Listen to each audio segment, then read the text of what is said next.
अस्सलाम वालेकुम डॉक्टर साहब। वालेकुम सलाम। खैर دی डॉक्टर साहब تاسو څنګه یې؟ خیر جی الحمدلله خیریت. डॉक्टर साहब د انفرټیلیټي د بانجپن په حواله سره تاسو غواړئ تاسو څومره کیس چې دی هغه سکسسفل شوي دي او څومره په پروسس کې دي په پینډینګ کې دي؟ د ټول اول خو تاسو زمانه کوم شکریا دا کوم تاسو په دې بارانه کې او په دې غلې کې او طوفان کې قبل هم په تکلیف وکړو الله آباد لرا.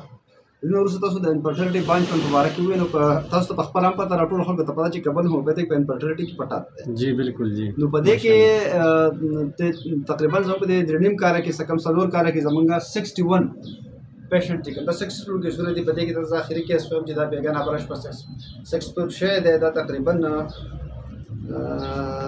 دا په کراچي کې شوی دی دا ماشوم دی جی بالکل دا سکسسفل کیس دی دا زمونږ اخیرانه کوم چې پیدا شوی ماشوم دی دا د پلار دا خبره موره